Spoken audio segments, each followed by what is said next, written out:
Saya jawab dulu. Baik Bapak Penasihat Hukum, terima kasih. Saya hadir dan ada beberapa yang memang saya memberikan juga ya saya bahkan karena bisa memimpin karena Pak Menko dan Pak Presiden. Ada juga yang saya karena pada saat akhir mungkin Pak Menko juga sedang lain di tengah jalan saya berubah. Jadi memang dinamikanya seperti itu. Tapi biasanya di bukti yang terkait memang menang teknis yang bersangkutan hadir dan ada di dalam proses. Saksi bisa nggak jelaskan di rapor yang mana ada saksi kalau di BAP saksi dalam bagi dulu yang nama juga itu mulai dari 12 Mei kemudian 12 Mei 2015 Desember 2015 Desember 2015 Oktober 2015 hingga Oktober 2016. Nah, apakah saksi ikut semua atau hanya sebagian? Ini saya tidak ingat satu-satu kecuali saya melihat kita rapat buka pengendaraan hadir dan Oke. Saya tanya yang lain. Apakah saksi itu mengetahui ya terdakwa ini itu menjabat sebagai penindak itu mulai kapan sampai kapan, atau pertanyaannya apakah di semua rakor ini ya terdakwanya ikut atau memberikan kuasa atau perwakilan dari Kemendak yang saksi ketahui? Itu saya tidak ingat semua, tetapi beliau hadir di beberapa pertemuan. Tapi tanggal 28 saya ingat saya di waktu 28 Desember. Nah, yang 12 Mei itu tadi saksi sebut masih zamannya Pak Rahmat Gobel ya. Betul. Nah, di tabel ini yang ke-7 ini ya, di BAP tahun kita ini, itu kan disebut ada risalah masih draft ya. Contoh 12 Mei 2015, kemudian 10 Desember 2015 masih draft ya. Termasuk yang September 2016, kemudian yang 26 Juli 2016. Nah, tadi sempat ditanyakan rekan jaksa penuntut umum. Kemudian juga tadi saksi sempat jelaskan juga dari pertanyaan yang mulia bahwasanya rapor itu merupakan referensi gitu ya, itulah. Ya, tadi saya sampaikan. Nah, yang pengen saya ketahui dari pemahaman saksi yang saksi ketahui sendiri ya, itu kan rapor itu sendiri yang masih draft itu kan artinya itu rapor yang tidak ada tanda tangan saksi ya. Ya, Betul ya. Nah, itu tidak ada tanda saksi itu dikarenakan nota dinas untuk persetujuan maupun konsultasi ke deputi maupun pekerjaan itu belum dilakukan gitu ya. ya, sejauh yang saya tahu tidak sampai ke saya, kemudian saya tanyakan kemudian bahwa itu waktu itu kenapa belum, ya setelah kemudian peristiwa ini maka saya bertanya kenapa itu tidak ada surat ke saya sehingga saya tidak tanda tangan kesalahan tersebut. Ya, artinya petugas yang terkait dengan kepala biro hukum saat itu yang mengatakan bahwa masih dalam proses sirkulasi khususnya terutama dari deputi yang terkait ya, dari tempatnya deputi pangan dan pertanian yang memang bertanggung jawab terhadap rapor terkait dengan komoditi pangan. Ya. Itu sampai sekarang apakah draft itu masih belum ditandatangani juga? Betul, karena kalau saya belum tahu sekarang, saya tanyakan sekarang mungkin itu juga tidak fair dalam arti bahwa memang faktanya sampai saya pensiun saya belum mendatangi draft tersebut. Baik, nah saya lanjutkan. Di sini kan saksi jelaskan, namun secara substansi pembahasan rapat sebagaimana tertuang dalam dokumen rapat tersebut saya tidak dapat memastikan isinya. Artinya memang harus dipastikan kepada deputi atau kementerian terkait serta rapat ya. Nah, kalau dalam kondisi draft yang belum ditandatangan oleh saksi, yang substansi yang belum dipastikan, apakah rekor-rekor itu baik yang disebutkan di proses pembahasan kesimpulan bisa disebut dia mengikat atau tadi dijadikan referensi? Ya, memang secara administratif itu belum final, tetapi secara substansi sehingga peristiwa ini kemudian saya ikut di dalam proses sebagai saksi, tentunya saya bertanya-tanya juga, dan kemudian termasuk juga kepada deputi yang terkait yang sudah menjadi saksi juga, apakah ada komplain dan hal-hal yang memang diragukan dalam kaitan dari salah tersebut. Yang jawabannya saya terima ya kan tidak ada bapak penasihat hukum. Itu yang sejauh yang saya tanyakan kepada kemudian anggota dalam arti itu yang memang menyusun dan juga sebagai pemeriksa dan sekaligus ya sebagai kepala biro hukum sebelum draft itu saya tanyakan apa ada masalah juga kaitan dengan risalah-risalah yang sekarang di dalam tugas tersebut. Ya sejauh yang saya tahu sebagai disampaikan oleh mereka tidak ada demikian proses. Apakah bisa berarti ya setelah saksi maka apa yang disebut di dalam dokumen sirah tidak juga harus menjadi kewajiban seperti itu oleh setiap kementerian maupun secara direktur itu. Saya sampaikan tadi juga bahkan yang ditandatangan pun ya itu dapat kemudian menjadi referensi. Jadi bagi kami ya risalah rapat itu adalah sebagai referensi untuk dikembalikan kepada kementerian lembaga sesuai dengan kewenangan masing-masing.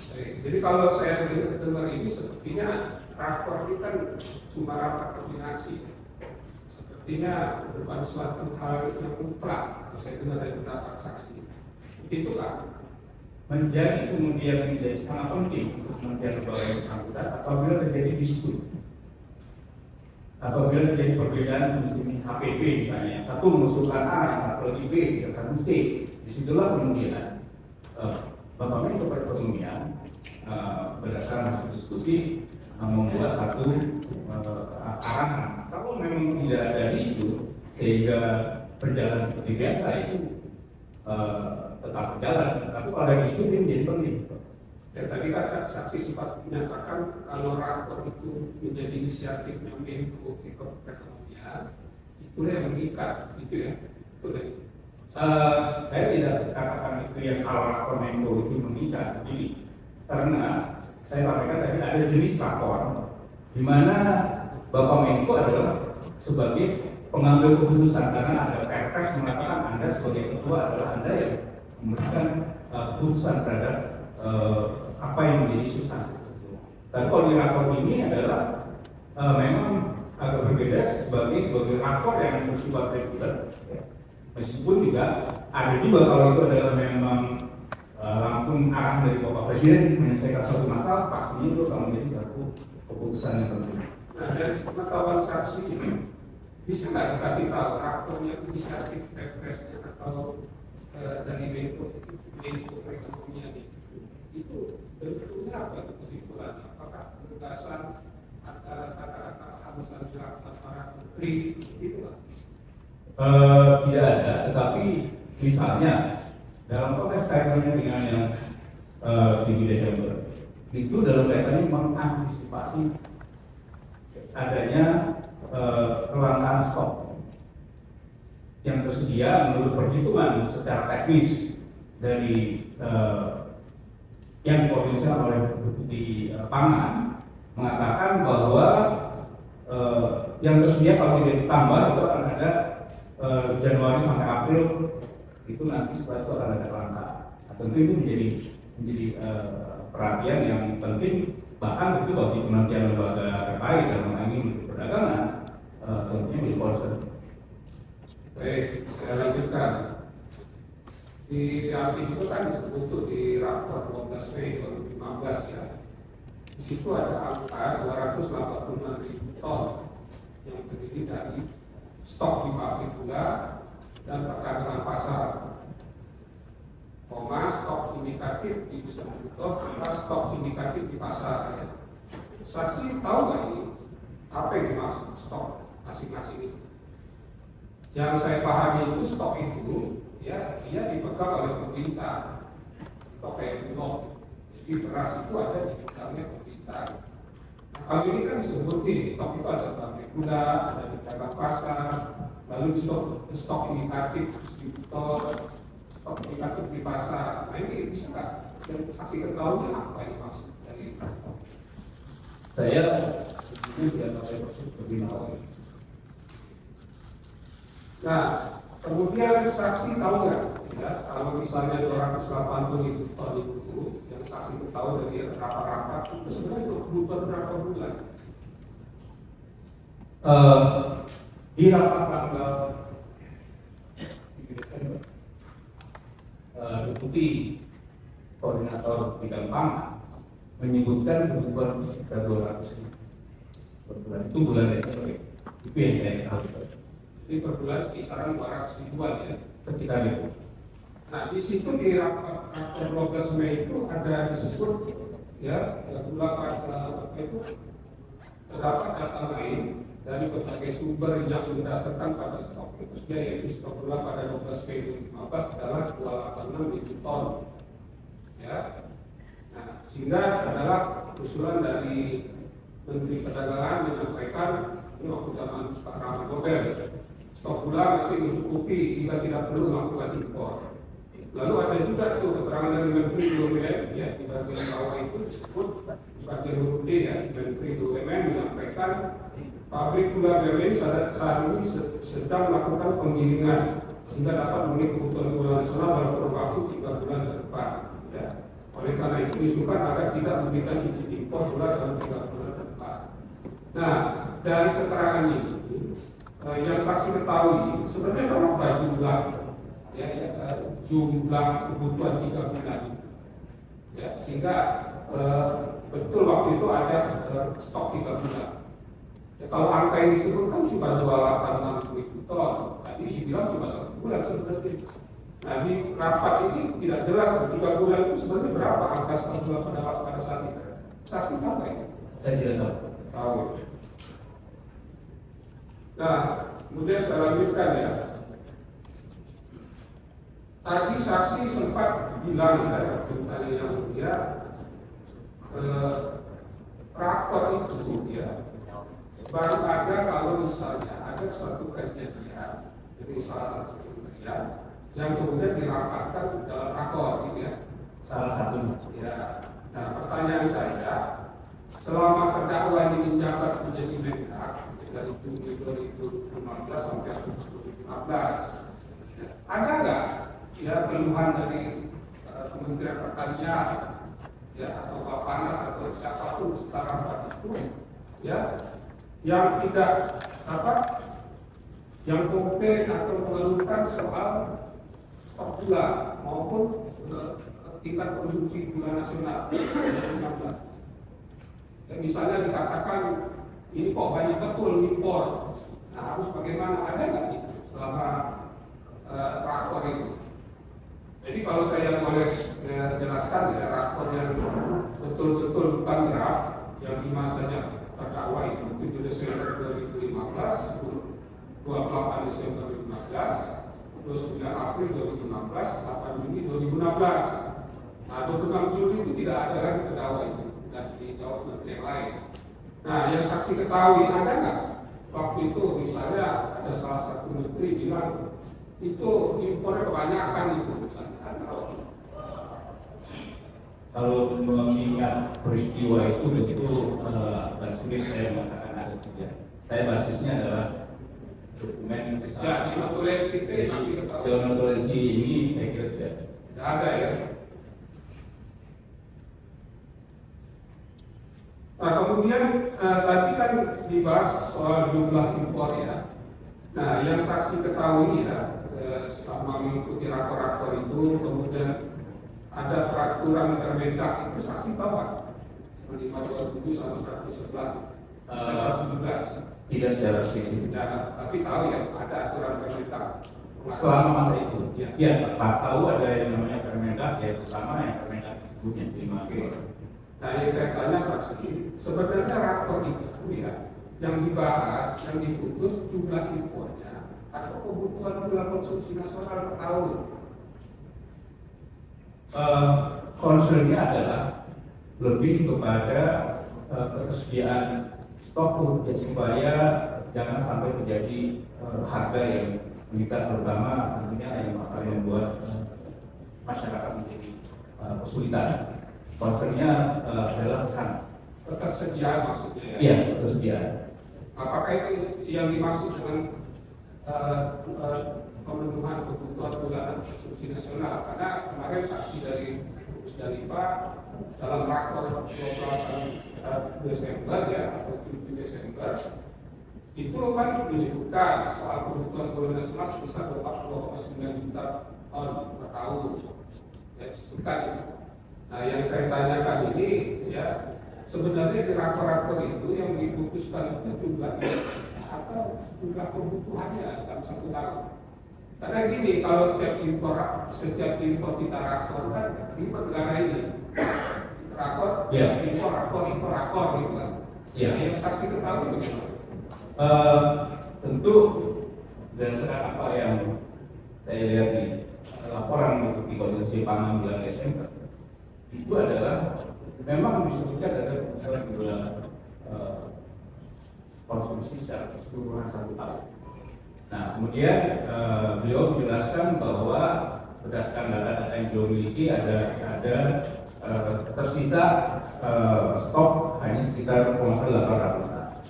Nah, kemudian kalau ini 800 hanya bisa cukup sampai Januari April, sehingga akan diantisipasi terjadi kekurangan. Nah, itulah sebabnya bukan yang namanya impor. Jadi tidak spesifik impor, tapi juga tentu tidak secara keseluruhan terkait dengan kebutuhan nasional secara keseluruhan, tapi kemudian dilihat stoknya. Nah, apakah kemudian dari kaitan angka stok tersebut memang ada kekurangan? Kalau ada kekurangan, ya tentu harus dipenuhi dari sumber apakah di dalam negeri maupun dari luar negeri. Kalau memang kemudian dikatakan dalam kaitannya dengan kapasitas dalam negeri tidak cukup, ya tentu kemudian harus dicarikan dari impor. Terakhir ya saksi, tadi kan disebut rakor itu kan sebenarnya yang ditandatangani itu pun sebenarnya cuma sekedar referensi. Nah, yang saya tanya, apakah ya menteri atau bukan cuma Mendak ya, ada menteri-menteri itu terkait dalam rapat itu, apabila dia mengambil kebijakan di luar apa yang diuraikan dalam rakor, apakah itu yang saksi ketahui pernah terjadi atau diperkenalkan? Ya, kalau saya melihat dari kembali secara rapat, contohnya adalah ketika adanya keputusan ataupun pembahasan bahwa Bulog menjadi bagian daripada untuk kerjasama, tetapi kemudian tidak dilakukan, tentunya saya tidak tahu alasannya apa, pasti tidak ada pertimbangan. Maka kemudian itu menjadi tidak dijalankan. Tapi memang tidak ada yang namanya impus untuk mengatakan itu tidak bisa dilakukan, karena kemudian dikembalikan kepada kewenangan kemudian yang bersangkutan yang tertuang di dalam permennya masing-masing. Misalnya dalam hal ini adalah kaitan dengan Permendak. Baik. Nah, kemudian saya ke saksi Ibu Agustin ya.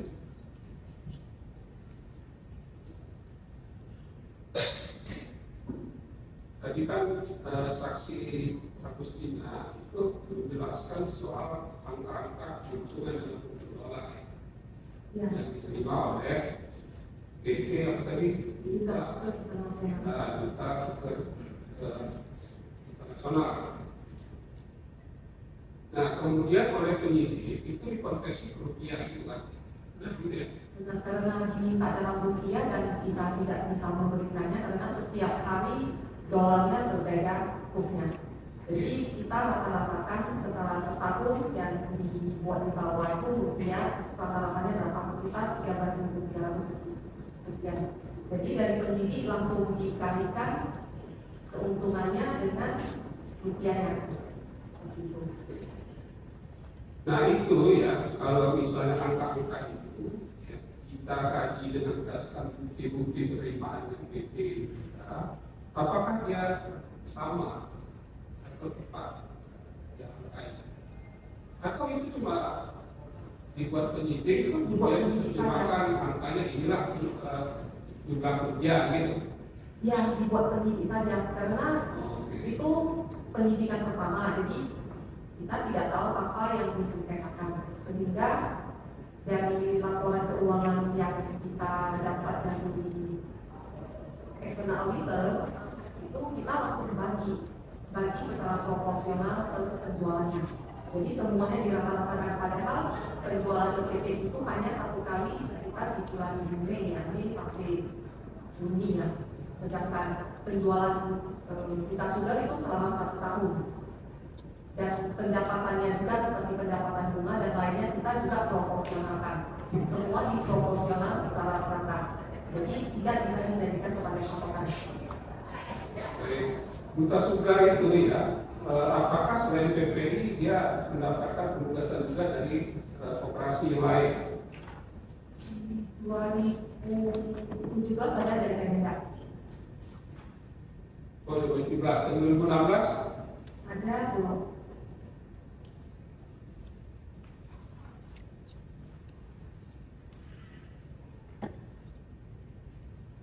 Jadi kalau boleh saya challenge di catatan saya ini, PT Duta Sugar Internasional itu dia mendapat alokasi 36.000 ton.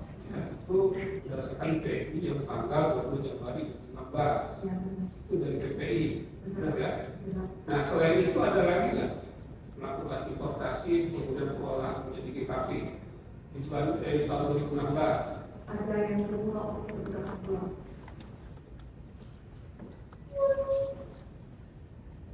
Oh jadi Bulog waktu itu Bulog minta Sugar juga bola. Ada. Nah waktu itu berapa tuh dari Bulog? Bulog itu di Juni benar nggak? Ingat nggak usah Di Juni, tapi kita penjualannya mungkin di akhir tahun. Oke, saya ulangi ya. Jadi waktu PPI itu ya yang Januari 2016 itu Duta Sugar itu melakukan importasi kan? Ya. Betul ya. Kemudian Duta Sugar pula berubah itu menjadi GKP gitu ya. Tahu nggak saksi? Penugasannya itu adalah untuk BKP. Ya, jadi setelah importasi kita berubah GKP gitu kan. Ya, diolah menjadi BKP. Nah, oke. Jadi waktu Bulog, apakah ya Duta Sugar ini melakukan hal yang sama di Juni itu?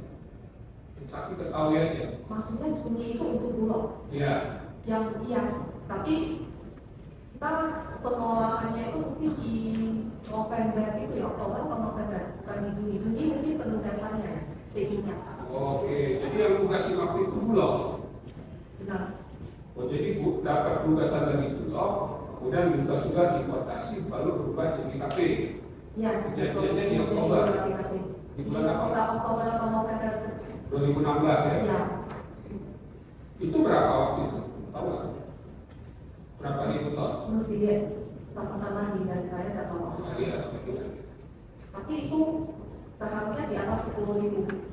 Bukannya 100.000 bukan? Maksudnya 10.000 per kilogram di atasnya. Tapi saya lupa berapa. Nah, kemudian saya tanyakan lagi, waktu saksi, kan saksi gak penting. Nah, saksi tahu nggak soal berapa sih pembayaran biaya pajak yang masuk pada saat importasi 36.000 ton ini? Tahu Pak?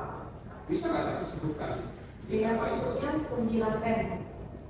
Bisa dirinci, bisa nggak? 900923900. Itu apa itu? Biaya masuknya. Oke, nah, kalau PDRI ini berapa? Tahu nggak PDRI? Pajak selain biaya masuk. Itu biaya masuknya berapa itu dikenakan? 5%. 5% ya. Itu impornya dari mana? ASEAN ya? Benar. Ya, ASEAN ya. Ya. Nah, kemudian dari PDRI ada nggak datanya saksi? Berapa pajak ada dan berapa besarannya?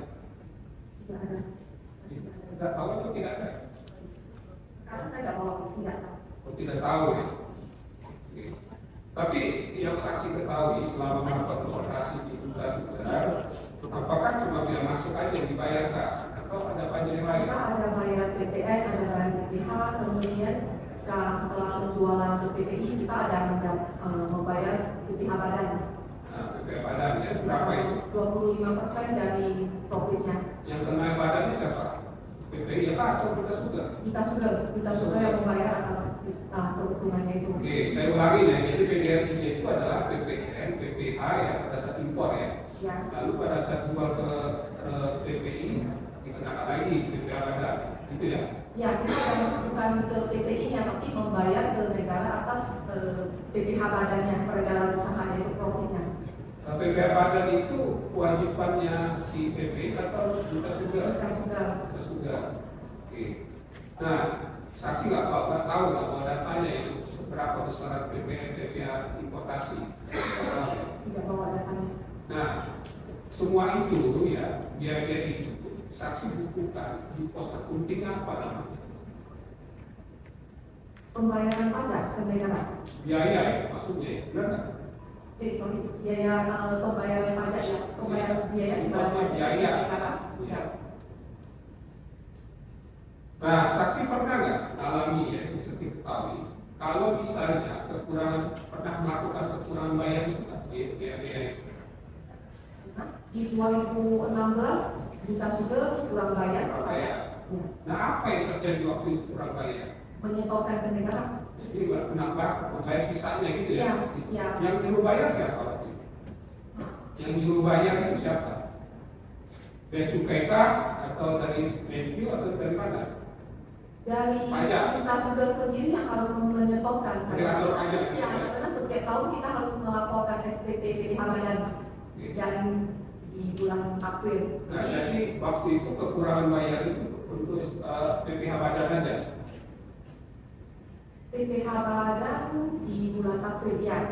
Tapi kan selain itu untuk mengolah DKP itu kita ada biaya bayar chemical, ada biaya gaji karyawan dan segala macamnya itu juga ada PPN yang dikenakan dan ada PPh juga. Nah, pengalaman saksi waktu itu pernah kurang bayar itu juga PPN itu tenaga kerja dan seterusnya. Ya. Pernah ya. Nah, waktu itu cuma membayar sisanya gitu ya.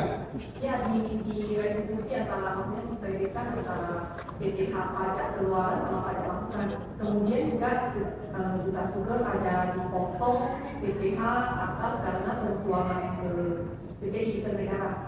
Kita dikenakan pajak. Nah, yang saksi ketahui ya, pajak-pajak yang dibayarkan kita sudah karena dia mengolah GKM di GKP itu berupa apa aja biaya atau pajak-pajak yang dikeluarkan selama proses maupun setelah proses.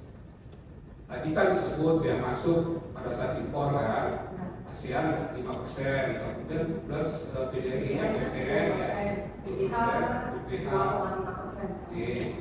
Nah, setelah dia diproduksi, maka ada lagi pajak dibayar gitu kan?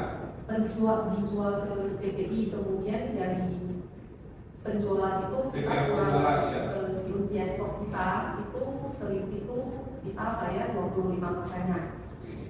Nah, untuk tenaga kerja dan lain-lain itu apakah dikeluarkan juga? Dibayarkan juga ya?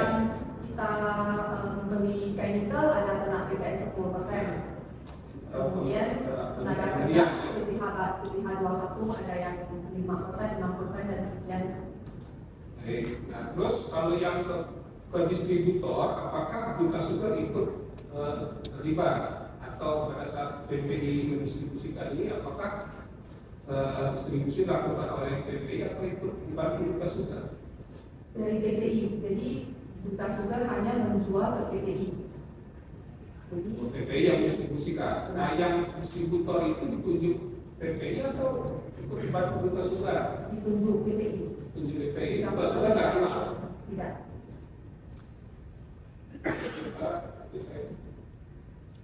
Lebih baik ada.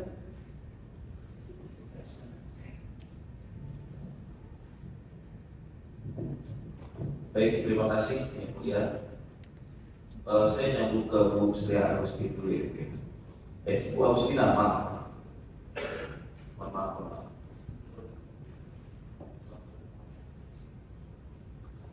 Bu, tadi saudara saksi menyampaikan Saya ingin mendalami mengenai angka yang tadi saudara saksi sampaikan bahwa angka itu tidak match antara angka keuntungan yang dicatatkan dalam akuntansi keuangan laporan keuangan PT Bunda Sugeng Industri dan yang dituangkan oleh penyidik. Bukan tidak match, cuman tidak bisa menghitungnya seperti itu. Oh, tidak bisa begitu. Ya, Seperti itu. karena pembukuan kita dalam mata uang, kemudian biaya itu setiap dihitungkan kita menggunakan sistem otomatis di komputer. Jadi begitu entry masuk, langsung sistem otomatis mengkonversi ke kustoner BI pada saat hari itu. Jadi setiap hari ada pemasukan, ada biaya atau pendapatan, sistem akan otomatis mengkonversi ke dalam US dollar. Jadi pencatatan yang kita lakukan itu semua dalam kurs dolar. Kalau misalnya kita menghitungnya menggunakan kurs rata-rata yang selama 1 tahun itu 13.300 sekian, itu harusnya tidak cocok. Tidak cocok. Nah, Di situ. ya, Ini angka-angkanya. itu angka yang 13.308 itu kurs rata-rata selama 1 tahun.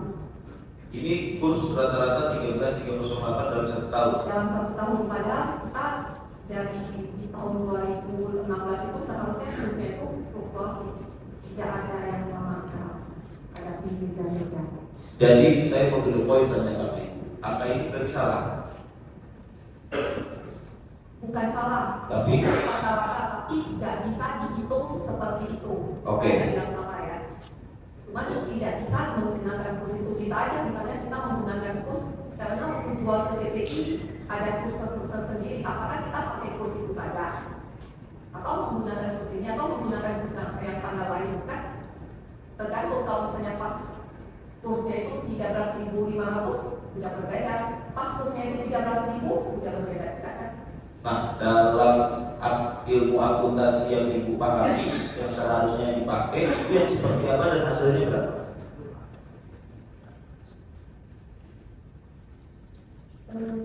Tidak bisa menghitungnya kalau dipaksa untuk menggunakan kurs rupiahnya itu berapa untuk itu, karena kita pembukuannya dalam dolar.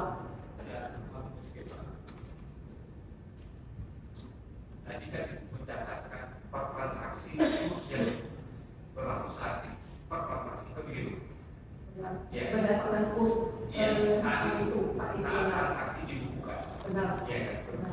Jadi dicatatkan per transaksi dengan menggunakan kurs yang berlaku saat per transaksi itu begitu. Benar. Oke. Jadi tidak bisa dirata-ratakan 13.300. Benar. Benar. Ya. Pernah hitung sendiri kan? Saya pernah mencoba tapi tidak bisa karena kalau menggunakan kurs misalnya waktu penjualan ke PPI itu jadi berbeda. Kalau menggunakan kurs misalnya kontrak tanggal kerjasama atau tanggal pembelian, Rosuke itu juga jadinya berbeda. Nah, artinya pernah dilakukan perhitungan sendiri kan? Maka tadi ada statementnya berbeda. Ya, Ya, perbedaannya seperti apa? kalau tidak salah pada kalau menggunakan kurs tanggal beli Rosuke itu jadi rugi.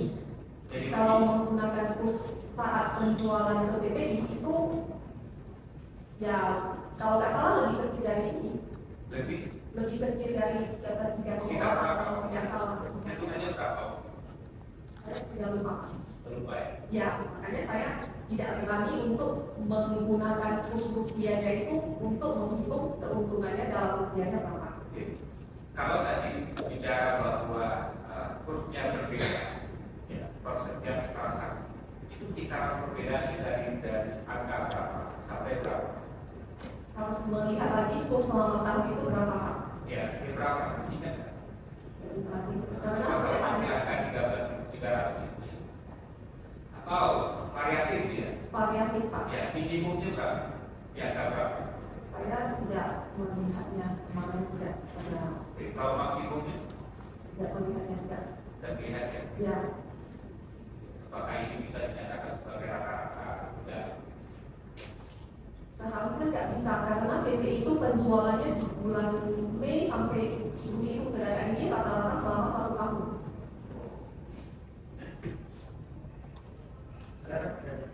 Saya sambung ini, ya. Udah kan, Ibu tetap. PPI menghitungnya sampai bulan Mei. Tadi yang Ibu sampaikan barusan, PPI menghitungnya sampai bulan Mei, sedangkan audit yang dimasukkan ke dalam BAP Ibu ini 1 tahun. Benar. Berarti ada miss di situ ya Bu. Ya, 1 tahun. Kalau PPI kita penjualannya di Februari sampai Mei Februari sampai Mei penjualan ke PPI 2016. 2016. Sedangkan audit ini hitungnya 1 keuntungan tahun. PT DSI selama 1 tahun. Oke, baik. Dan menghitungnya menggunakan proporsional langsung, semuanya diproporsi. Oke, dari situ cukup ada pembuktian materi bagi kami. Yang selanjutnya kami ingin menanyakan, Ibu pernah dimintai keterangan nggak sama BPK atau BPKP? Tidak pernah. Tidak pernah. Tidak pernah menyampaikan angka keuntungan yang menurut versi PT DSI Bu ke BPK atau BPKP pada saat proses penyelidikan atau penyidikan dari Kalau sini. penyidikan saya memberikan, tapi ke BPK BPKP selain penyidik lah, memberikan datanya ke penyidik saja Pak. datanya ngasih ke penyidik, tapi tidak pernah diminta keterangan oleh BPKP berarti Bu. Ada surat sendiri kalau BPKP Bu, walaupun diperiksanya di kejaksaan juga biasanya. Ini Tidak. saya yang memberikannya ke penyidik. Hanya penyidik, berarti tidak pernah ada panggilan atau memberikan keterangan dalam konteks audit BPKP Bu. Belum. Baik, selanjutnya Bu, tadi saudari saksi menyatakan bahwa PT DSI ini ada auditor sendiri, Eksternal auditor. eksternal auditor ya, yang menghitung total laba rugi Benar. perusahaan. Benar. Di 2015-2016 Ibu bawa datanya enggak? Tidak bawa. Tidak bawa, tapi punya. Punya. Pertanyaan saya selanjutnya, apakah kami nanti atau saudara yang mewakili terdakwa ini boleh diberikan salinan audit dari auditor eksternal saudara saksi untuk keperluan pembuktian? Pak, di dalam sini ada Pak, saya ada memberikannya ke aku. Ini audit dari auditornya. Benar.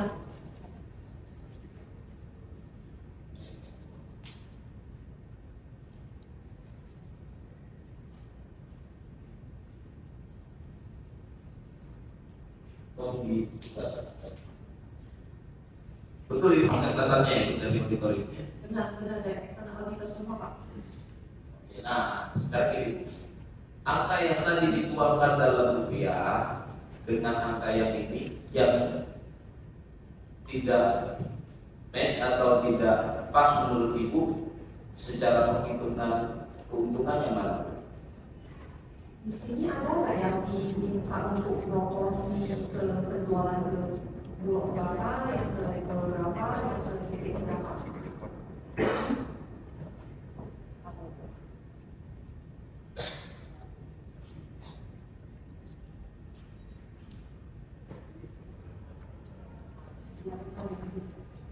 Nah ini Ya. Nah ini waktu pendidikan pertama saya dipanggil ya memberikannya. Di situ audit report yang paling depan setelah kuantiti itu audit report. Nah itu kuantiti itu data dari eksternal audit yang sama dengan yang tadi saya berikan ya pelengkapnya. Di sampingnya itu ada PPI, Bulog dan label. Itu saya langsung proporsionalkan secara mengikuti proporsional penjualan itu ke bawah semua, saya langsung proporsional lagi. oke. Biaya dan pendapatan semua langsung proporsional. Oke, saya coba make it simple, saya coba bisik bikin lebih mudah. Berdasarkan transaksi dengan PT PPI Bu, berdasarkan laporan ketua keuangan ini, PT PPI PT DSI untung nggak Bu? Kalau dari proporsional ini untung. Untungnya Tapi berapa? seharusnya untungnya tidak sebesar ini. Untungnya berapa? Kalau di sini PPI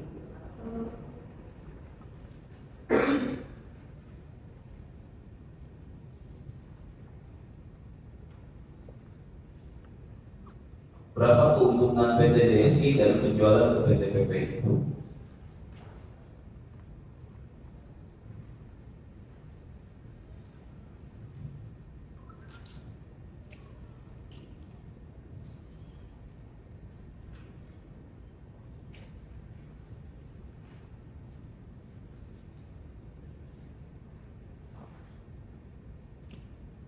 Enam 6,7 juta, 7,6 juta Dalam US.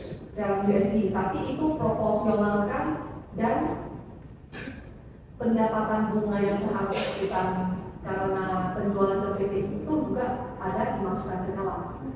Karena penjualannya ke PPI kan Februari sampai Mei saja, sedangkan pendapatan ini difference income-nya ini yang besar 6,8 juta ini itu dari 2015 bawaan ke 2016 juga sudah ada, dan saya langsung proporsionalkan semua karena kita tidak tahu sengketanya seperti apa, ya kita langsung proporsionalkan aja sesuai dengan permintaan dari penyidik. Nah, setelah itu ada diminta keterangan lagi nggak untuk menjelaskan atau mendetailkan? Kan itu tadi buat masih secara proporsional nih semuanya. Ya, Ya, setelah itu langsung dari penyidiknya langsung dibawa saya dan buat kurs rata-rata, kemudian dari penyidiknya menganggap bahwasanya keuntungan yaitu yang 7,6 juta itu langsung dikali dengan kurs 13.300. Itulah metodenya yang baru dibuktikan. Wah. Benar. Saya mau nanya satu lagi, saudara saksi.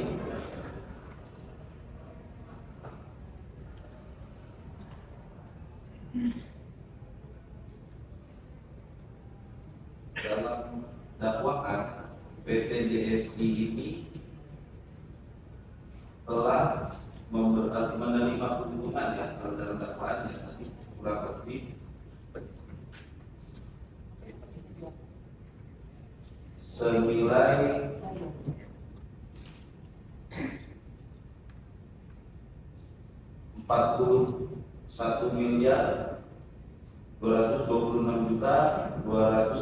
41.226.293.608 rupiah,16 sen.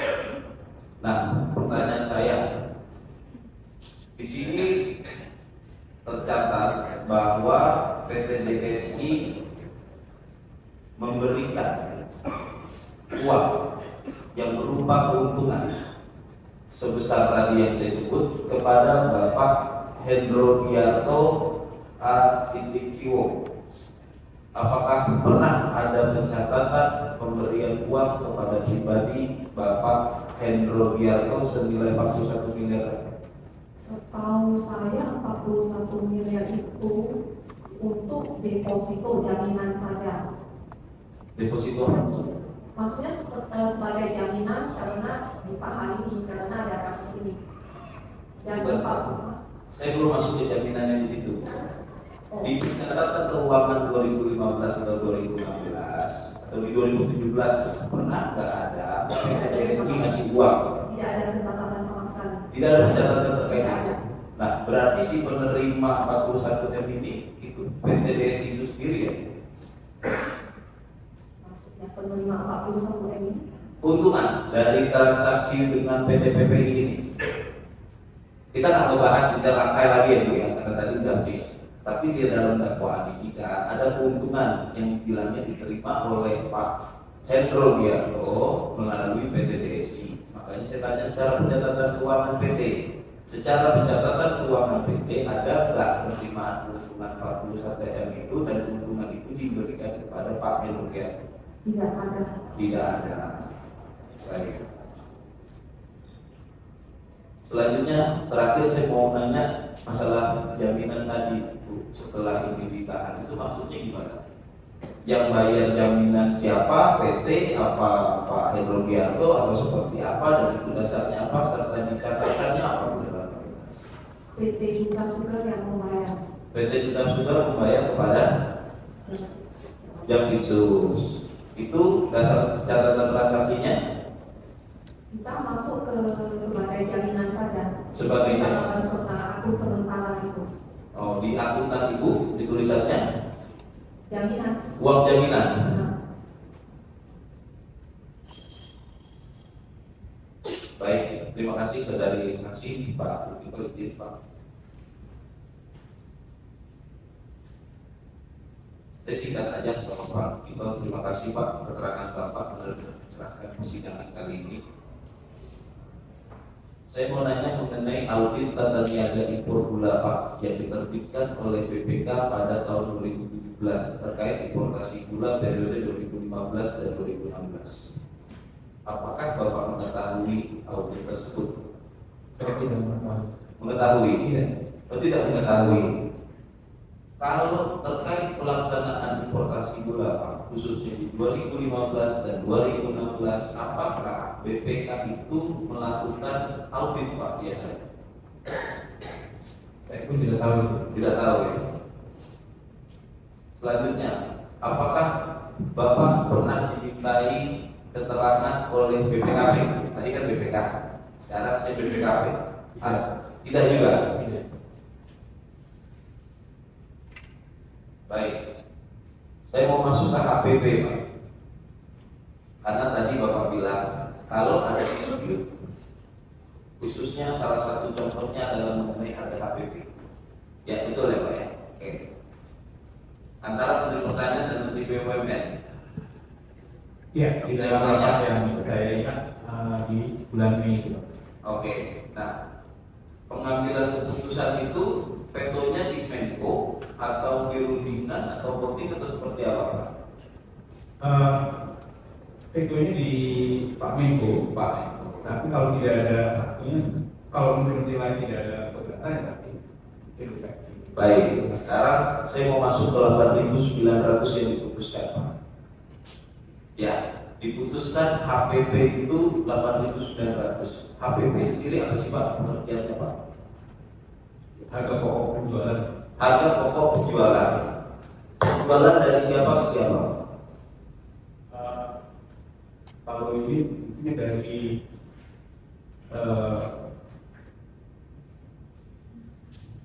perdagangan yang menetapkan, ini sepengetahuan saya, kemudian dari pabrik gula, ya, dari pabrik gula bahwa harganya sekian untuk dijual kepada publik. Oke, itu harga minimum atau harga maksimum? Saya kurang paham itu. Apa? Selanjutnya Pak, kalau tadi Bapak sudah menjelaskan secara detail rakortas itu apa dan kewenangan Kementerian Teknis terkait yang melaksanakan, betul kan Pak?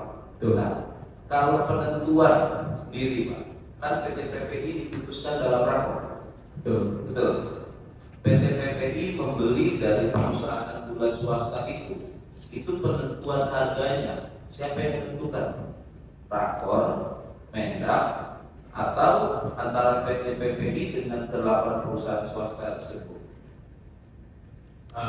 Saya tidak tahu persis, tetapi mestinya di antara mereka dengan merefer kepada HPP. Merefer pada HPP itu tadi ya? Ya, kemudian itu adalah kesepakatan di antara PPI dan perusahaan swasta yang bersangkutan. Oh. Yang Bapak ketahui ada intervensi terdakwa nggak Pak dalam penentuan HPP? Saya tidak tahu. Oke. Memang itu tidak di seperti yang saya sampaikan tadi, itu adalah pembahasan, tapi pembahasan itu adalah berdasarkan secara nyata di Menteri Perdagangan menyampaikan, kemudian BUMN menyatakan berikutnya. Nah, Menko Ekonomi kemudian melihat itu memutuskan. Jadi secara detail bahwa itu akan memproteksi, saya tidak tahu. Baik. Selanjutnya Pak, dalam rakor-rakor itu direkomendasikan untuk melakukan impornya itu adalah IKM ya Pak, atau raw sugar. Betul tidak? Betul ya Pak ya? Itu yang memutuskan rakor ya Pak? Sebetulnya Saran aja. dalam arti saran saja. Saran saja.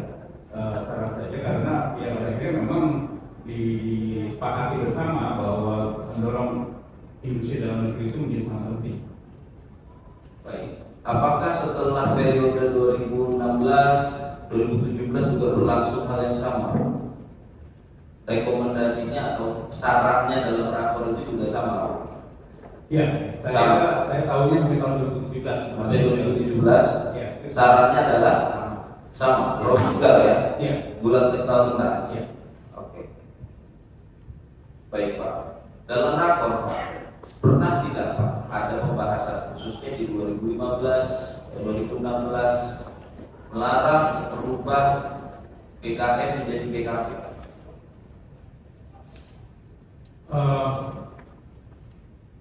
Tidak, seingat saya tidak. Tidak pernah. Kalau GKM menjadi GKP, tidak ada. Tidak pernah ada larangan. Iya. Oke. Pernah dipermasalahkan nggak Pak? Oleh kementerian-kementerian terkait, entah itu Menteri BUMN, Kementerian Pertanian, atau Kementerian Perindustrian, atau kementerian lain dalam rakor itu pernah dipermasalahkan nggak? Seingat saya tidak juga. Tidak juga ya. Jadi semua benar-benar kebijakan di Kementerian Teknis terkait dengan melaksanakan. Iya. Betul gitu Pak. Baik.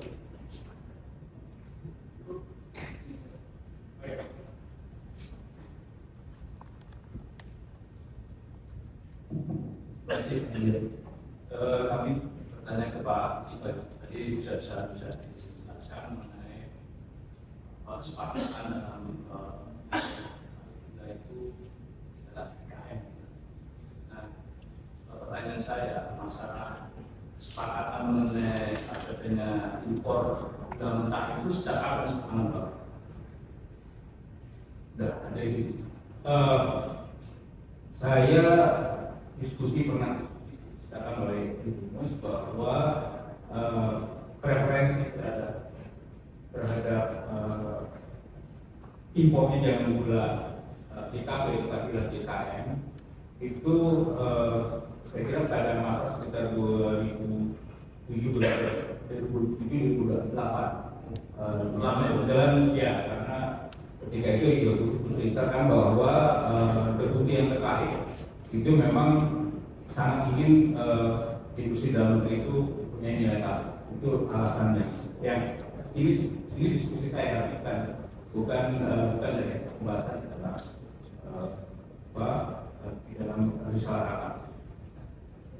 Dari 2005-2006 sudah ada diskusi mengenai itu Pak. Nah, pertanyaan saya apakah Bapak mengetahui apakah pernahkah ada kajian gitu ya, yang sehingga ada analoginya perbandingan dengan kalau gula putih dengan gula kain itu plusnya mana itu?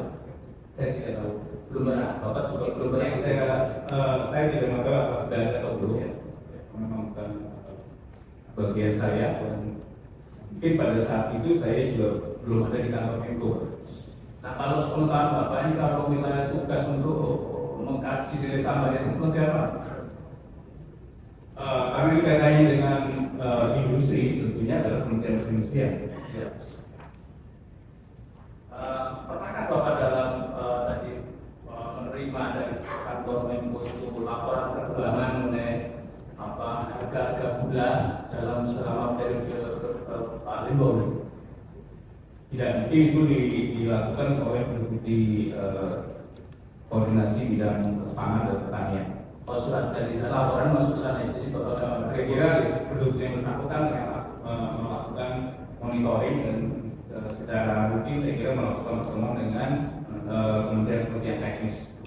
Dan dalam rapor itu apakah tidak pernah ada Bapak ikuti menerima informasi berdasar bahwa perkembangan harga setelah importasi gula itu adanya di mana itu? Penduduk yang terkait dan itu juga Kementerian Teknis terkait juga dalam rapat mereka menyampaikan data-data mengenai harga, mengenai stok dan sebagainya. Tetapi apakah itu spesifik kaitannya dengan keuntungan kalau dirubah menjadi DKP itu saya rasanya belum pernah. Kalau perkembangan harga gula itu pastinya dimiliki oleh kementerian terkait karena mereka tugas memantau, dan itulah sebabnya kalau Bapak melihat secara rapat di sini, yang menyampaikan lebih dahulu mengenai perkembangan terkini atau kondisi terkini dari misalnya gula atau beras dan sebagainya. Jadi mereka punya data-data tersebut. Selama Bapak itu nggak punya informasi bahwa harganya stabil dan gula juga selama 2016. Ya, saya tahu ini di dalam rapat, tetapi tentu spesifik seperti apa ya saya tidak lagi Pak. Sedang rapat disampaikan, tapi kami tidak akan, tapi kami tidak ingat lagi bagaimana. Terima kasih.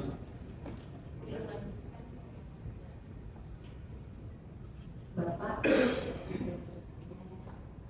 jadi di BAP Bapak kan di tabel tentang judul rapat itu terkait rapor 12 Mei itu kan rapor tentang stabilisasi pangan dan inflasi menjelang hari raya Lebaran gitu ya. Nah, apakah rapor tersebut khusus hanya membahas tentang stabilisasi harga ketika menjelang Lebaran fokusnya? Iya, memang dan tidak hanya gula, tetapi beberapa komoditi penting termasuk beras dan. Jadi terkait dengan Lebaran gitu ya? Iya, Lebaran itu bulan itu adalah bulan Lebaran. Tuh, nah apakah PPI ini kan Pak merupakan representasi lah ditunjuk oleh pemerintah untuk melakukan penugasan gula bahkan sejak saat menterinya masih Bapak Ahmad Gobel. Ketika di rapor yang 12 Mei itu terkait dengan inflasi menjelang Lebaran, ada nggak arahan dari Menteri Perekonomian itu untuk bahwa harga beli PPI kepada perusahaan gula itu 9.000, ada nggak arahan itu seingat Bapak? Tidak ada, hanya tadi yang saya sebutkan di dalam rapat 12 Mei itu Pak Menko kemudian mengatakan HPP itu adalah 8.900. Ada kalau saya baca di BAP Bapak ini kan bahwa HPP 8.900, margin boleh mengambil margin kecil sebesar 100 sehingga boleh beli di harga 9.000. Seperti itu yang di BAP Bapak. Ingat tidak Bapak? Enggak, tapi ya kalau memang itu tercantum di dalam risalah rapat, saya kira itu yang Itu yang jadi seperti itu ya.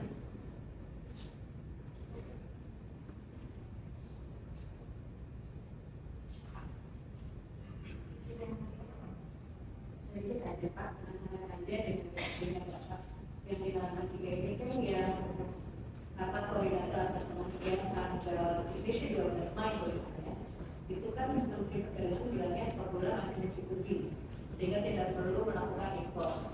Itu Bapak ada ingat nggak Pak? Kira-kira misalkan kan berapa sih jumlahnya sama mencukupnya sampai kapan? Karena kalau kita baca di halaman selanjutnya itu tapi sih tulisnya 12 Mei juga ini, dan saya sih salah kata. Ya, itu disebutkan GKP itu masih kurang sekitar 200 ton gitu ya. Dan masih memenuhi penuhi dan diputuskan untuk dipenuhi melalui impor. Jadi seperti kayak ada yang nyambung itu pada waktu sekian hari. Itu 7 Desember. 7 Desember ya? Iya, yang salah. jadi ada loncat dari 12 Mei. Ya, ada beberapa rapat. Dan depan BAP saya ini langsung ke 7 Desember. 7 Desember. Tapi dalam kondisi saat itu memang pemenuhannya kan kelihatan berkurang di Desember 200 ribu. 200.000 itu ini berdasarkan risalah rapat disampaikan oleh Deputi Koordinasi Bidang Pangan dan Pertanian bahwa stok di akhir Desember itu adalah akan sekitar 840 ton dan itu hanya akan memenuhi kebutuhan sampai bulan April. Sementara masa giling baru bulan Juni, sehingga ada 1 bulan yang kira-kira perlu dipenuhi kosong itu 200 ton. Satu lagi Pak, Ya. pas dari penjani. Saya sih mau tanya aja Pak, kalau misalnya jika ada kebijakan di kementerian gitu ya Pak ya, yang dianggap menyimpang, apakah Menko sebagai koordinator itu dapat melakukan teguran atau bahkan keberatan atau melakukan pembatalan sekali? Menyimpang itu dimaksud itu apakah menyimpang sesuai dengan peraturan perundangan yang berlaku? Karena peraturan berlaku tentu itu hal yang baik. Tapi kalau menyimpang dalam kaitannya kemudian apa yang dibahas di dalam rakor dan kemudian misalnya menyebabkan gejolak, maka biasanya Pak Menko ataupun dari hasil usulan daripada teknis akan menentukan ada rakor yang terkait. Ya, apabila tidak ada gejolak, ya mungkin ada hal yang lain. Karena concern dari Bapak Menko adalah kesediaan stok, stabilitas harga. Selama itu berjalan dengan baik, ya tentunya hal yang tadi penyimpangan itu mungkin ada alasan-alasan yang bisa ditanyakan di dalam rapor berikutnya. Jadi selama Pak Tom menjadi menteri, apakah ada pernah rapat koordinasi karena ada yang menyimpang dari rapor kah atau peraturan kah? Sehingga saya tidak. Masih Pak. Izin Pak, terkepala kita, saya ingin bertanya Pak, dari beberapa raportas ini acap kali ada perbedaan terminologi Pak. Kadang dibilang rapat koordinasi per tanggal sekian itu menyimpulkan, rapat koordinasi berikutnya itu ada menyimpulkan dan menyepakati, lalu berikutnya ada raportas ini memutuskan Pak. Nah, tadi dari pertanyaan-pertanyaan penuntut umum maupun majelis ditanya, ketika misalkan rapat di yang 28 Desember 2015 itu menyatakan rapor itu menyimpulkan, lalu dikaitkan dengan masing-masing klausula poin dari menteri atau bidang terkait, katakanlah menteri pertanian 2015 menyatakan apabila dilakukan impor sugar itu akan membuat added value Pak, nilai tambah. Nah, pertanyaan dari kami Pak, apa sebenarnya parameter apa yang dipakai Pak dalam rapor itu Pak? Ketika misalkan itu menyimpulkan atau memutuskan atau menyimpulkan dan disepakati Pak. Terima kasih. Baik, memang pembahasan di dalam rapor bukan rapor pangan ini kan bervariasi sangat tinggi sehingga Bapak Menteri, masing-masing Menteri memberikan pendapat pandangan. Nah, dari tim saya waktu itu ya pertama mencatat apa yang disampaikan, yang mesti disampaikan oleh masing-masing Menteri. Kemudian ya tentu ada diskusi dan sebagainya, tetapi selalu dikelompokkan ke dalam masing-masing komoditi yang dibahas tersebut. Nah, pada satu saat kemudian Bapak Menko menyatakan, misalnya kata tadi yang HPP yang saya ingat, ada isian. Nah, itu adalah sesuatu yang kemudian disampaikan oleh Pak Menko dan tidak ada tidak ada hal yang lain disampaikan oleh Menteri Anda, tapi adalah sesuatu yang disimpulkan dan disepakati. Karena itu adalah suatu keputusan yang jelas oleh disampaikan oleh Bapak Menko harga sekian. Tetapi ada juga yang memang Pak Menko mengatakan ini harus dilakukan upaya untuk meningkatkan kapasitas produksi gula di dalam negeri. Nah, itu kan bukan dalam satu dalam hari harus mengatakan sepakat, tetapi itu dari keputusan bahwa beliau mengatakan dari hasil diskusi memang pabrik gula ini efisiensi sudah menurun, sudah rendah sehingga ini perlu ditingkatkan kapasitasnya. Kira-kira ada hal-hal seperti itu. Baik Pak, dari disparitas terminologi lah, dari menyimpulkan dan menyepakati atau memutuskan, sampai sejauh ini Pak, sampai Bapak menjabat 2017, pernah nggak Pak ada pelanggaran pidana yang indikatornya itu memakai raportas tersebut Pak? Sejauh ini tidak ada Pak. Sampai saya selesai, bahkan beberapa tahun kemudian screen yang terkait dengan hasil rapor itu tidak ada. Tapi ini menyadarkan kawan-kawan semua setelah itu betapa pentingnya misalnya rapat dibuat dengan secara baik dan sesuai SOP-nya. Bahkan saya akui bahwa saya miss dalam kaitan dengan tanda tangan. Yaitu itu menjadi tanggung jawab sebagai atasan struktural daripada penyiapan risalah besar. Demikian. Baik.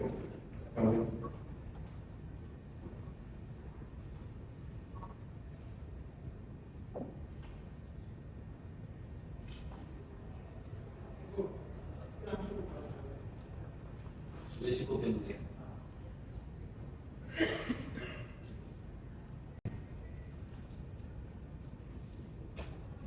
Saksi bisa ya sedikit lagi Pak yang biasa.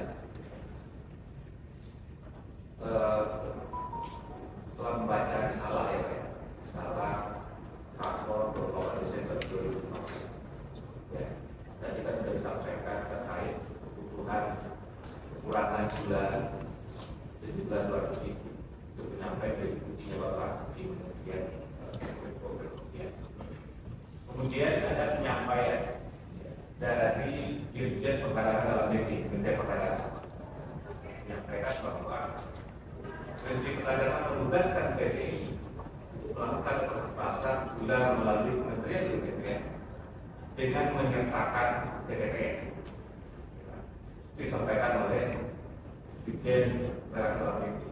Nah, kalau kemudian kesimpulan bagaimana yang tadi Bapak sampaikan juga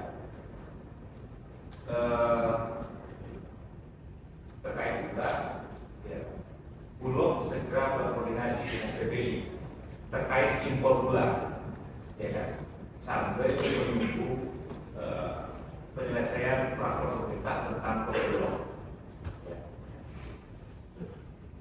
Atas hasil pembicaraan rakor tanggal 28 Desember 2015 ini, kemudian tanggal 12 Januari 2015, ya, terdakwa ini menerbitkan surat penugasan kepada BPI.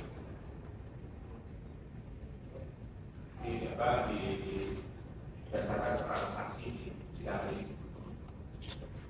Kemudian tanggal 14 Desember BPI melakukan kerjasama dengan 8 pabrik gula rafinasi. 14 Desember. Ya. Kemudian tanggal 15 Februari, saya salah, 14 Januari, ulang saya, 14 Januari 2016, ya, ya. Kesepakatan bersama antara BPI dengan 8 pabrik gula rafinasi. Kemudian tanggal 15 Februari 2016, terdakwa ini sebagai menteri perdagangan memberikan persetujuan impor untuk 8 pabrik gula rafinasi. Ya, berkenaan, tentunya kalau kita lihat ini berkenaan dengan hasil rakor di tanggal 28 Desember 2015 untuk pemenuhan kebutuhan kekurangan 200.000 ton gula. Kemudian saya mengaitkan, Pak, dengan rakor tanggal 29 April 2016. Tadi juga Bapak sampaikan. Deputi Koordinasi Pangan dan Pertanian Kementerian Koordinator Ekonomian menyampaikan bahwa terhadap konsumsi dalam negeri yang sejumlah 191.000 ton yang tadi Bapak sampaikan sudah ditindaklanjuti melalui penugasan distribusi gula rafinasi kepada BPI.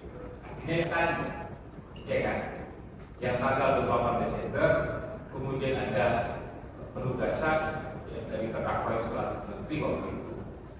Kemudian itulah yang dimaksudkan telah dilaksanakan oleh BPI. Apakah memang demikian? Kemudian kita melihat apa yang disampaikan oleh Ibu Deputi, saya kira yang disampaikan oleh beliau itu adalah memang pelaksanaan tugas yang terkait dengan hal yang dibahas pada tanggal 28 Desember. Oke, memang itu kok ya. Iya. Ya. Tapi ada yang tidak sinkron di situ saya lihat. Yang tidak sinkron itu adalah tadi kan saya membacakan penyampaian dari Dirjen Perdagangan Dalam Negeri di raportas tanggal 8 Desember 2015 bahwa terkait pemenuhan kebutuhan itu penugasannya kepada BPI dengan ikut sertakan BPPN. Ya kan? Nah, di fakta persidangan ini penyampaian saksi sebelumnya BPPN itu merupakan pabrik gula yang memproduksi gula di Palu. Ya. Nah, sementara sesuai juga dengan fakta persidangan sebelumnya, ya, 8 pabrik gula ini adalah pabrik gula swasta. Ya. Izinnya adalah memproduksi gula rafinasi. Ya. Artinya pelaksanaan yang dilakukan itu tidak sejalan dengan apa yang disampaikan oleh Dirjen Perdagangan Dalam Negeri Kementerian Perdagangan dalam rakortas tanggal 28 Desember 2015. Sementara tadi Deputi Bapak di Kemenko menyampaikan tanggal 29 April bahwa BPI telah melaksanakan. Ya. Bagaimana disampaikan tadi, ada yang tidak sinkron dengan rakortas tersebut. Apakah ada diskusi atau pembahasan terkait itu. Memang tidak tertuang di dalam dokumen bersama, ya kan? Tapi ada tidak? Ya menyertakan PTPN, tapi kemudian implementasinya tidak menyertakan PTPN. Disampaikan ini sudah dilaksanakan ya, oleh PPI. Ya. Ada pembicaraan terkait itu. Baik, yang mulia, terima kasih. Dari sisi PTPPI-nya yang memang ditugaskan, ya itu saya kira tetap konsisten, ya 28 dan memang kemudian dari Dirjen Perdagangan Dalam Negeri menyebutkan adalah bekerja sama dengan PTPN. Ya, nah di April oleh Ibu Gus hanya disampaikan adalah PTPPI tanpa menjelaskan apakah kerjasamanya dengan PTPN atau pihak swasta. Nah itu saya memang tidak ada diskusi kenapa akhirnya apakah itu memang dilakukan oleh PTPN atau oleh pihak swasta. Di dalam rapor tersebut tidak disebutkan pembahasan mengenai hal tadi. Lalu mengapa tidak jadi oleh PTPN? Mungkin saya kira teman-teman dari Kementerian Perdagangan paham kenapa itu tidak dilakukan, Pak. Atau mungkin Ibu Putri akan lebih paham mengenai kenapa kemudian itu tidak diperlukan ataupun tidak dibahas di dalam misal itu. Ya harusnya kan sejalan dengan apa yang disampaikan dan apa yang dibahas dalam rapor. Tidak, implementasi ini harus sejalan. Ini kan tidak sejalan. Ya kan? Yang saya tanyakan, kalau tadi sudah sampaikan bahwa tidak pernah itu dibahas karena tidak pernah tersampaikan juga. Ada pelibatan lapan misalnya swasta, pusat rafinasi di dalam pembahasan rapor 29 April. Betul, ya. Betul. Menurut kami karena yang concern daripada Kemenko tentunya ada satu, memang stabilitas dan ketersediaan stok terjamin dan kemudian stabilitas harga itu bisa akhirnya dijamin dengan adanya ketersediaan stok tersebut. Nah, apakah pelakunya kemudian tadi PTPPI dengan siapanya itu yang mungkin memang sejauh yang saya ketahui ya, pembahasan kami lebih terkait dengan BUMN, tetapi dengan pihak swasta memang kami seringkali menurut saya lihat di dalam rapor itu tidak disebutkan pihak swasta yang mungkin. Bapak pernah baca surat Menteri Perdagangan nomor 51 tahun 12 Januari 2016? Saya belum pernah yang mulia, belum pernah ketika saya menjadi saksi dalam terdakwa Pak Charles Torus, ya, itu diungkapkan oleh pengacara Charles Torus bahwa ada surat. Saya sampaikan bahwa mungkin saja memang surat itu ada diberikan sebagai kemudian kepada Bapak Menko, ya, tetapi mungkin disposisinya tidak ke Sesmenko. Jadi sehingga saya mengatakan pada saat itu bahwa saya tidak mengetahui adanya surat tersebut. Iya, iya. Ya karena saya tadi melihat disampaikan ya diputuskan kepada Menko Perekonomian. Ya, kalau disampaikan bahwa tidak waktu itu tidak mengetahui ya. Tidak mengetahui terkait perusahaan itu. Ya, ya.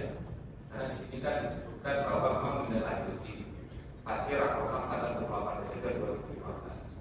Ya kan, menugaskan kepada PPI, sebenarnya surat itu open, ya, tugas kepada PPI tidak spesifik PTPN, tapi dia open, ya, pabrik gula, subsidinya kan bisa PTPN dan bisa swasta.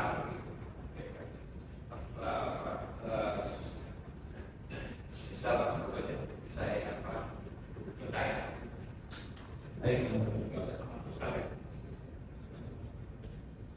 Baik, silakan dari terdakwa mungkin ada yang bertanya kepada para saksi atau ada yang membantah. Silakan.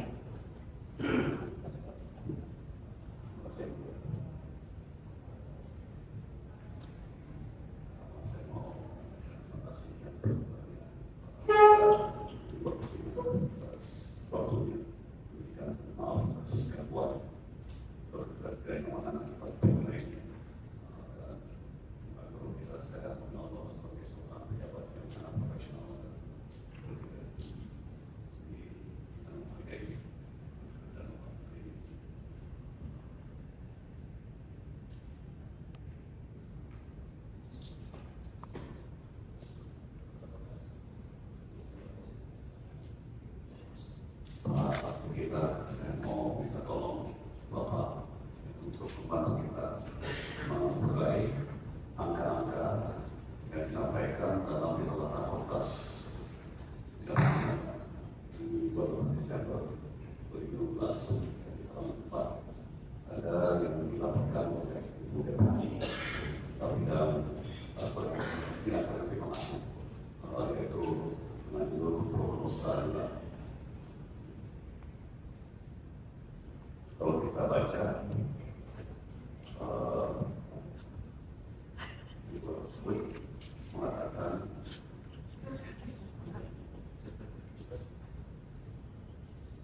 stok akhir sebesar 850.611 ton yang dapat digunakan di bulan Januari sampai April 2016. Karena dalam rentang waktu tersebut tidak ada kegiatan yang dilakukan. Sudah diperkirakan ini tentu baru akan dimulai pada bulan Juni 2016. Sehingga stok minimal yang harus dimiliki adalah sebanyak 1,7 juta ton. Dan asumsi konsumsi gula sebanyak 200.000 ton per tahun. Dengan demikian perkiraan kurangnya adalah 400.000 ton.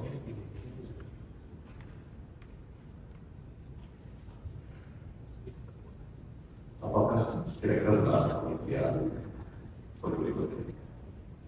Kita misalnya mengatakan stok akhir tahun 2015 adalah 850.000 ton. Akan dipakai selama Januari itu 4 bulan. Sementara diperkirakan konsumsi gula nasional adalah 200.000 ton per bulan. Dikalikan dengan 4 bulan itu adalah 820.000 ton. Berarti 850.000 ton stok gula nasional akhir tahun akan habis sebenarnya. Dan 850.000 ton minus 850.000 ton hasilnya minus 40.000 ton. Jadi tambah lagi ada kebutuhan mengenai 20.000 ton. Kemudian stok sudah habis, bahkan minus 40.000 ton di April. Ada kebutuhan lagi 20.000 ton di bulan Mei. Dan saat itu kita harus menaikkan stok lagi menjadi 1,1 juta ton. Dengan demikian, yang harus dihitung adalah bukan stok yang harus terpakai untuk 80.000 dan bahkan 80.000, karena sudah stok minus 40.000 ton pada April ditambah 200.000 ton bulan Mei, jadi 880 plus 220 plus 30 ton.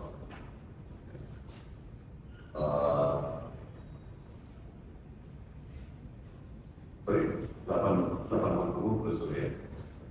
Itu hanya mengisi kebutuhan konsumsi gula selama 5 bulan, Januari sampai Mei. Kita masih mesti naikin lagi, mengembalikan tingkat stok gula nasional ke 1,1 juta ton. Berarti kita masih harus nambah lagi 200.000 ton. Pengertian sedikit akurat itu. Baik, memang apa yang disampaikan oleh beliau ini, saya kira kaitannya dalam konteks dalam menghadapi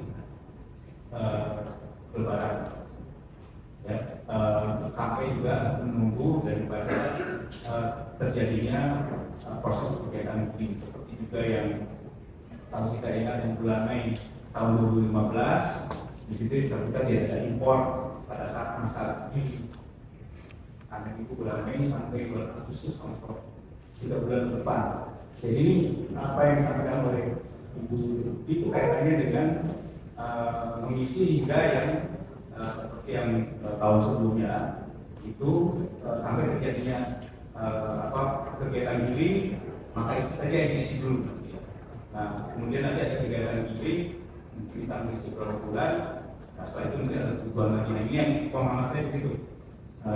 Dari apa yang dijelaskan oleh Ibu Deputi di dalam penjelasan ini. Jadi kebutuhan kemarin kan minimum 1,1 juta ton kan untuk mengisi konsumsi 5 bulan. Ya kan? 840.000. Betul. Ya. Dan stok itu harus diganti. Yang pertama, oke, ada stok 840.000. Gratis saja. Ya. Bahkan 350.000. Ya. Kemudian Mei, Ya. 200.000. Ya. Jadi kadang 200. Nah, akhir Mei, berarti kalau kita berkonsumsi stok nasional ada nol. Ya, artinya seperti di bulan Desember ada angka sekian.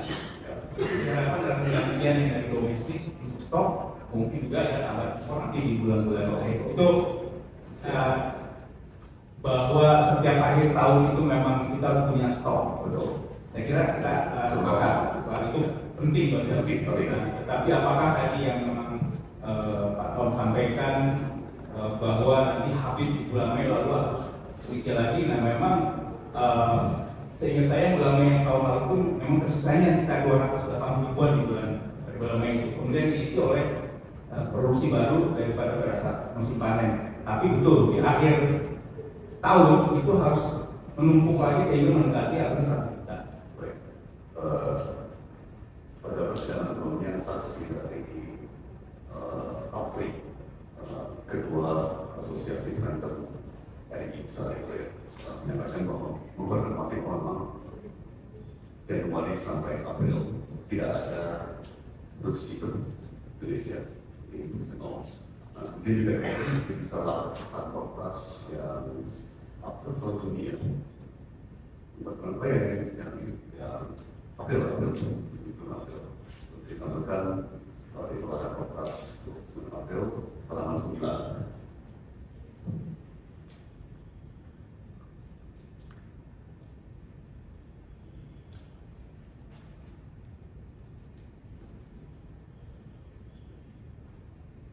Halaman 9.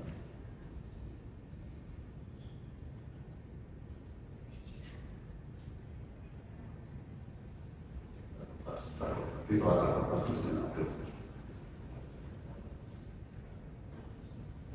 Visual atas 29 April 2016. Halaman 9 dan ini Pak. Saya mulai dulu ya, dikatakan saya. Poin 5 adalah Deputi Bidang Produksi Pangan Pertanian Kementerian Koordinator Bidang Pertanian. Poin B, di samping estimasi kebutuhan gula dasar putih sebanyak 2,9 juta ton untuk 2016, stok akhir Desember 2019 adalah 800.000 ton. Dan ini yang pertama, produksi domestik sampai dengan bulan April adalah sebanyak 15.000 ton.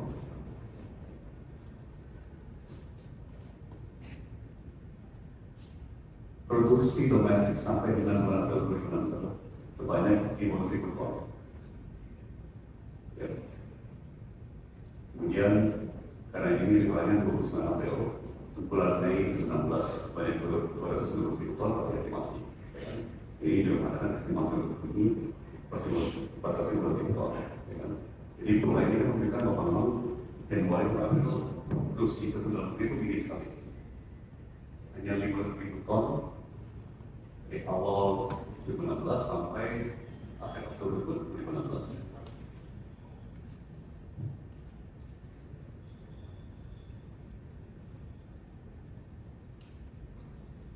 Baru di Juni, baru di Mei 210.000 ton, Juni naik dari 400.000 ton. Memang ini perlu dikonfirmasi oleh Bu Sarifah, juga oleh Pak Sumito ya, Ketua Menteri, bahwa pemilihan itu mulai bulan Mei, tapi produksi baru jadi barang di bulan Juni. Ya. Ini mengkonfirmasi bahwa memang tidak ada produksi gula maupun di Januari sampai April 2016. Cuma gini sekali, dan Pak Ketua Apri pas itu dia mengatakan yang memang mulai di Sulawesi Utara, sekitar Gorontalo, musim kemudian pergi dari Sumatera, lalu di awal. Jadi ada sedikit produksi di Januari sampai April, kemudian pada Indonesia, tapi ini sekali sehingga saya katakan beberapa hari lalu. Jadi kembali lagi ke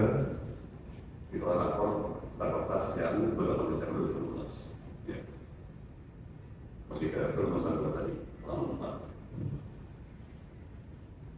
Jadi tadi kan visual yang 29 April konfirmasi ekspektasi yang dibuat dalam visual Desember bahwa memang tidak ada kesimpulan ya, pada bulan pertama 2016. Itu berarti stok 850.000 ton itu akan terpakai habis. Dan dengan 20.000 ton per bulan, 5 bulan, dan kita di minus 260.000 ton. Ya, sementara kita harus naikkan stok kembali ke kita 1,1 juta ton. Ya, jadi kita harus minus 260.000 ton untuk dari minus 260.000 ton ke nol. Terus impor lagi 1,1 juta ton untuk naik ke 1,1 juta ton. Jadi 260.000 plus 1 juta ton menjadi 1,36 juta ton. Kira-kira betul akurat pengertian daripada itu tadi. Ya, kalau saya kira hitungannya sama bahwa per bulan sekitar 220 sampai 230. Dan apa yang disampaikan di sini adalah bahwa berujung untuk hingga bulan Juni itu memang ada sekitar 200-an ribu. Ini memang jadinya 191 April. Tapi saya kira yang di Desember ada 200.000 terkait dengan 191.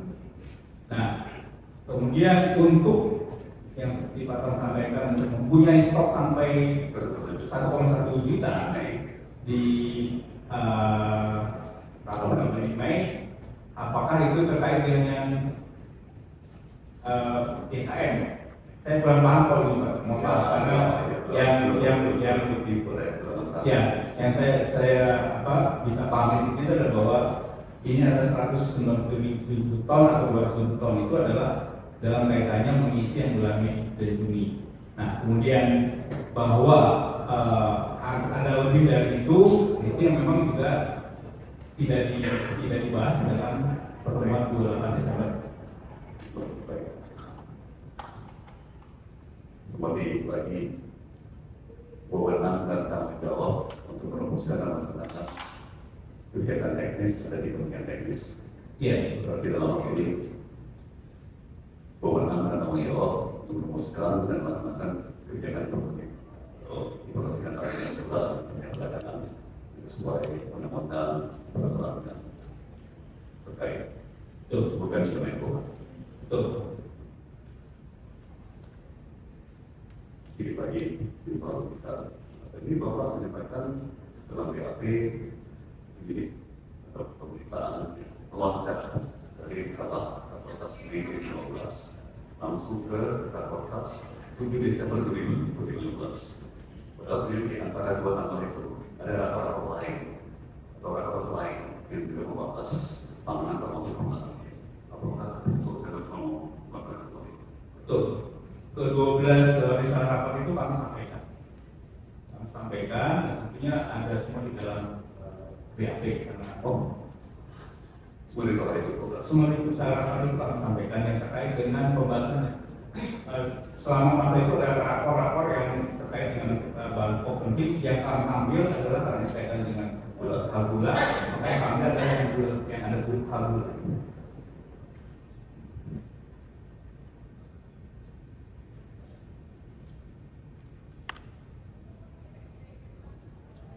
Yang kemudian kami mengajukan permohonan ya, untuk diberikan kopi daripada risalah-risalah rakortas antara Mei 2015 sampai 7 Desember 2015 karena kami belum pernah sampaikan itu dikira Ini masuk sebagai bagian dari barang bukti. Ya, dilihatkan. Ya, bisa dilihatkan. kami punya semua yang lain kecuali antara dua tanggal tersebut Mei 2015 dengan 7 Desember. Kalau ini kan alat bukti dari itu, ya. Kalau dilihatkan kepada saksi, kami rasa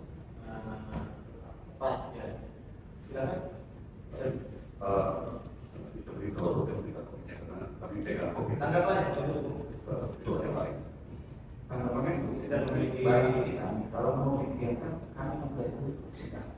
Ya.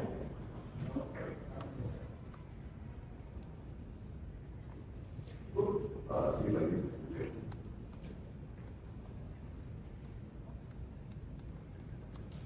Apakah kita ingat tentang bahwa di pertengahan 2012 ada penugasan Mendak dalam Pusdaya Pak Menteri di BNN di Sumarno menugaskan PT ini bekerjasama dengan PT PN TNI untuk pengadaan 200 ton gula yang di Oktober November 2012 sudah dinyatakan gagal karena realisasinya hanya 57.000 ton dari target 100.000 ton.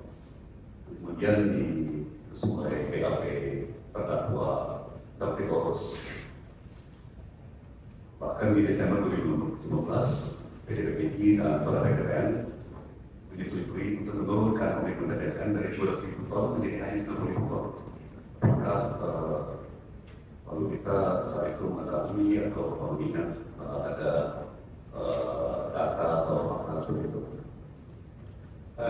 Spesifiknya saya lupa waktu, tapi rasanya saya pernah melihat di salah rapat itu yang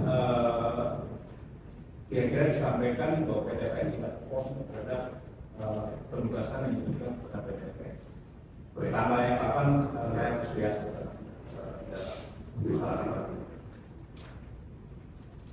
Apakah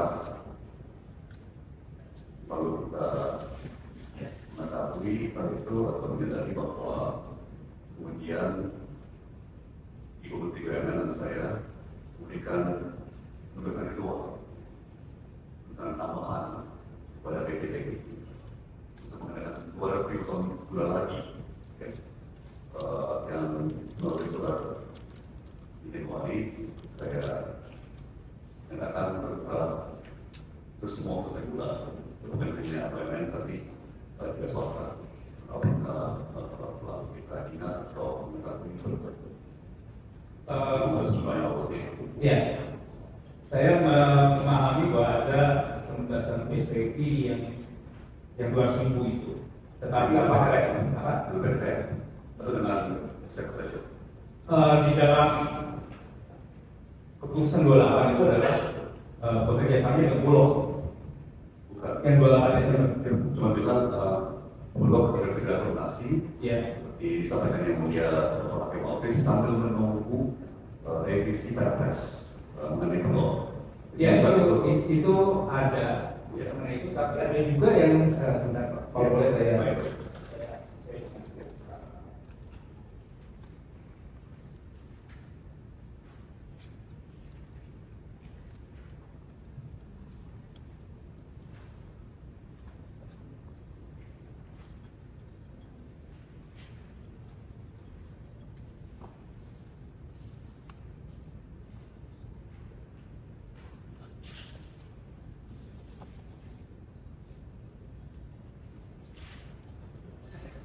Koreksi sambil menunggu penyelesaian peraturan pemerintah atau peraturan PP tentang PLU Memang di Bulog mengusulkan dapat dikerjasamakan antara Perum Bulog dengan PPI. Bulog yang mengusulkan.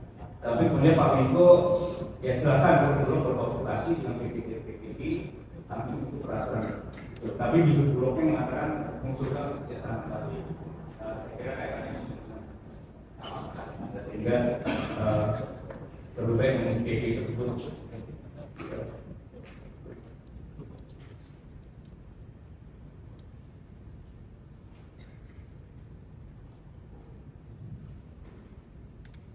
Ya, jadi saya bergeser ke dari Pak Kusima. Mungkin satu saja pertanyaan saya. Apakah ada yang namanya BPH BUMN dalam kemudian gula oleh PPI dari dosen gula swasta? Waktu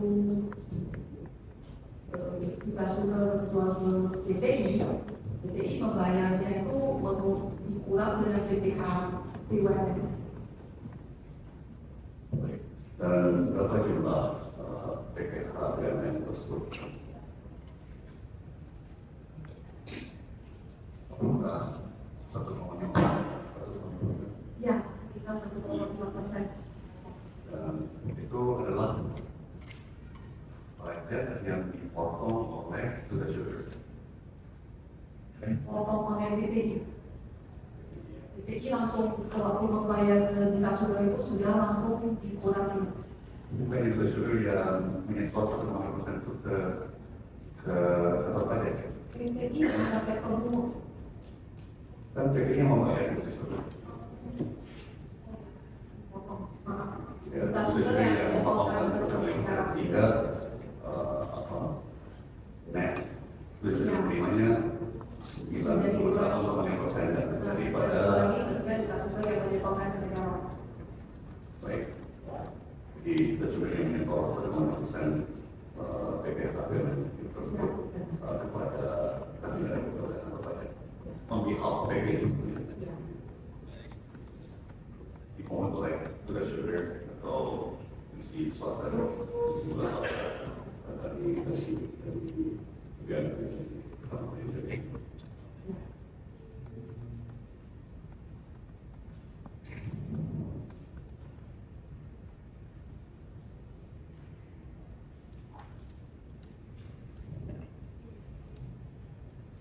Sekian pertanyaan saya tanya untuk membantah atau menyangkal beberapa hal.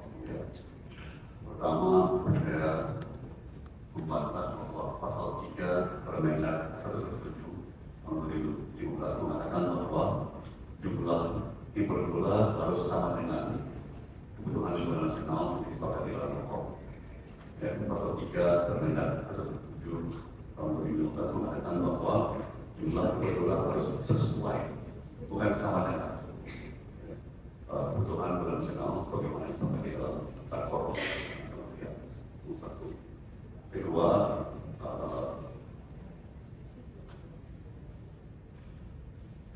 saya perlu menyangkal bahwa penugasan PPI untuk kerjasama dengan PTPN sudah diakhiri Desember atau Januari, Desember 2015 atau 2016. Jadi penugasan itu masih berjalan ya. Meskipun komitmennya sudah diturunkan dari 2.000 ton, jadi hanya 1.000 ton. Ya, mencerminkan kegagalan upaya kerjasama tersebut mencapai target 2.000 ton. Maka Ibu di BUMN saya berikan penugasan tambahan kepada PPI, di mana kita tidak lagi membatasi PPI harus kerjasama dengan BUMN pula. Jadi boleh bekerja dengan perusahaan mana saja yang dapat mengolah gula mentah menjadi gula putih. Jadi kemudian pernah disampaikan sebelumnya bahwa total yang dibebaskan berarti 400.000 ton. Awalnya 1.000 ton untuk PPI bagaimana PTPN dan TNI, kemudian diturunkan di 10.000 ton, kemudian terus turun lagi yang kemudian PPI bekerjasama dengan 8.000 swasta.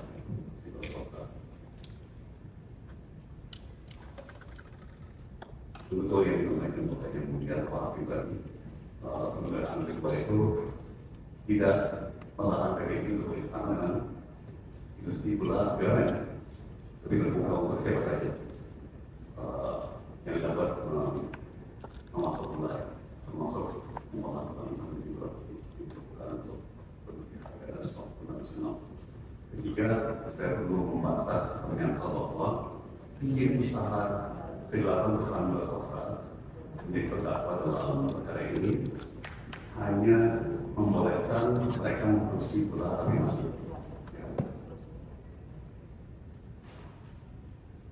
Ini usaha yang didirikan oleh BKPM.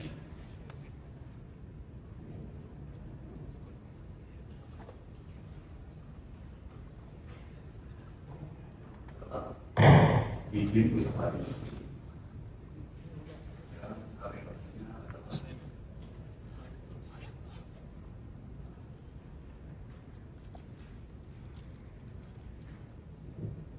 KTP-nya atau klasifikasi sektornya adalah 10721 yang merupakan usaha industri kemudian kita yang terakhir adalah industri kemudian kita. Nah, jadi sebarang kerja saya saya lakukan termasuk juga putih, kita lakukan white sugar, that's meaning brown sugar, refined sugar, atau refined sugar. Tapi usaha daripada PKPM menginginkan ke-8 perusahaan industri gula swasta tersebut untuk memproduksi gula. Saya paham bahwa usaha mereka tidak dibolehkan orang. Sekian kemudian. Dari ketemu ada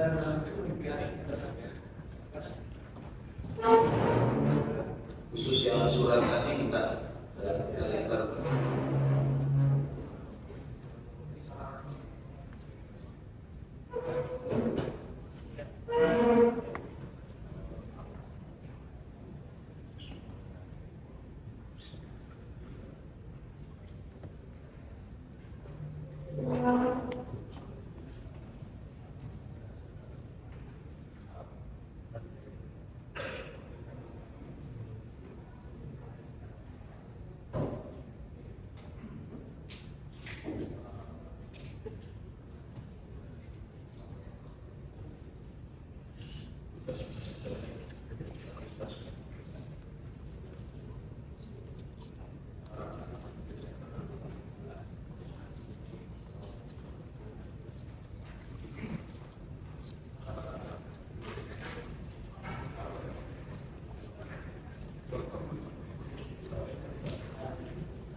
Cukup untuk barang bukti untuk kemudian. Baik saksi. Kami rasa pemeriksaan saudara sudah cukup. Saya sudah boleh disebarkan. Terima kasih. Oke.